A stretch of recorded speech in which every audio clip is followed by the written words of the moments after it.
Short hand और dictation batch के लिए प्ले स्टोर से अभी डाउनलोड करें राजहंस एकेडमी मोबाइल ऐप।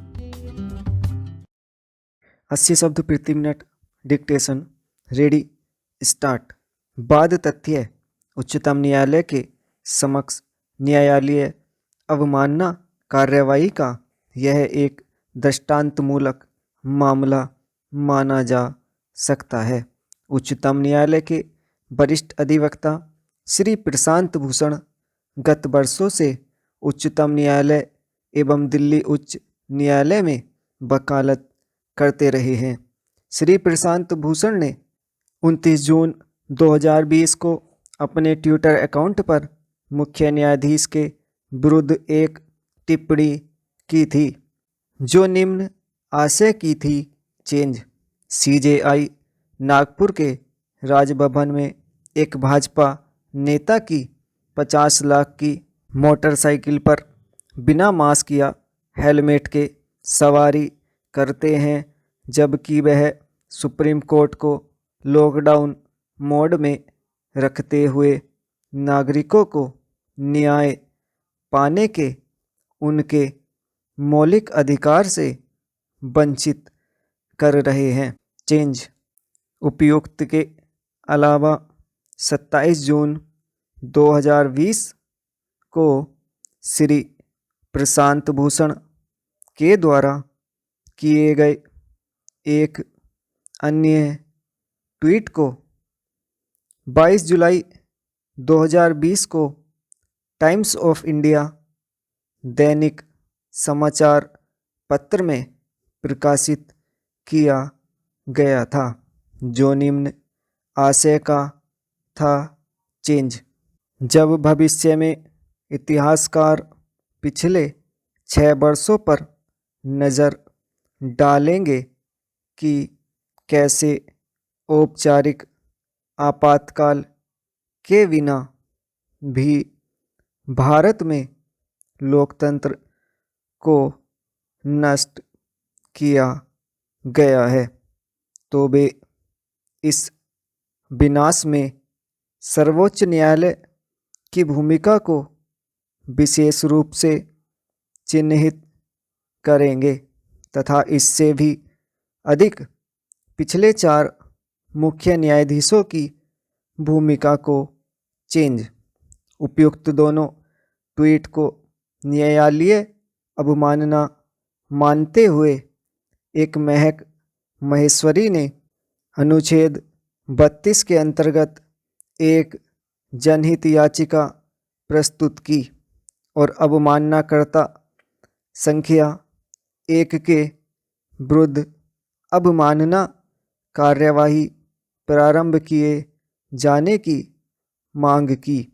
उच्चतम न्यायालय के रजिस्ट्री ने उक्त याचिका को प्रशासनिक पक्ष के समक्ष यह अनुमति प्रदान करने के लिए पेश किया कि उक्त याचिका को सुनवाई के लिए लगाया जाए अथवा नहीं, क्योंकि उक्त याचिका को प्रस्तुत करने के लिए भारत के महान्यायवादी से अनुमति नहीं ली गई थी। मामले के तथ्यों पर विचार करने के बाद प्रशासनिक पक्ष से निर्देश प्राप्त हुआ कि इसे समुचित आदेश के लिए न्यायिक पक्ष में सूचीबद्ध किया जाए। चेंज तदनुसार यह मामला पहली बार 22/7/2020 को सुनवाई के लिए इस पूर्णपीठ के समक्ष सूचीबद्ध हुआ।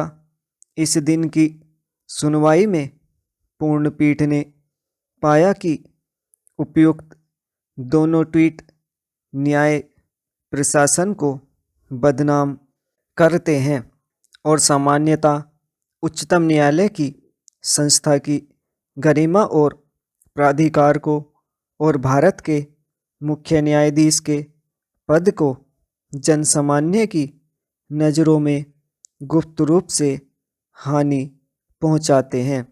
अतः पूर्णपीठ ने उपयुक्त ट्वीट पर स्वतः संज्ञान लेते हुए मामले को स्वप्रेरणा याचिका संख्या 1 वर्ष 2020 के रूप में पंजीकृत किया और भारत के महान्यायवादी एवं श्री प्रशांत भूषण को नोटिस जारी किया तथा मामले को 5 अगस्त 2020 को सूचीबद्ध करने का आदेश दिया। उपयुक्त नोटिस के प्रत्युत्तर में श्री प्रशांत भूषण ने 134 पृष्ठ का शपथ पत्र प्रस्तुत किया, जो संलग्नकों के साथ कुल 463 पेज का था, जिसमें प्रथम ट्वीट के बारे में उनका तर्क था कि कोरोना के कारण न्यायालय में भौतिक सुनवाई नहीं हो पाने एवं वादकारियों या अभियुक्तों की परेशानियों को देखते हुए वह उनका क्रोध भी व्यक्ति था और उसे अवमानना नहीं माना जा सकता तथा यदि ऐसा किया गया तो यह संविधान के अनुच्छेद 19(1) के अंतर्गत एक नागरिक के अधिकार पर एक अयुक्तियुक्त प्रतिबंध होगा। जबकि अनेक तर्कों से दूसरे ट्वीट 27/6/2020 को भी उन्होंने अपना अधिकार बताया चेंज। इस मामले में दूसरा अवमाननाकर्ता संख्या 2 ट्विटर इनकॉर्पोरेशन को बनाया गया था, जिसने अपने शपथ पत्र में स्वयं को निर्दोष बताया, जिसका कहना था कि वह कथित ट्वीट का न तो लेखक था और न ही संपादक और न ही प्रकाशक। आगे कहा गया कि वह केवल एक मध्यवर्ती के रूप में किसी व्यक्ति की अभिव्यक्ति का माइक्रो ब्लॉगिंग डिस्प्ले प्लेटफॉर्म उपलब्ध कराता है। स्टॉप।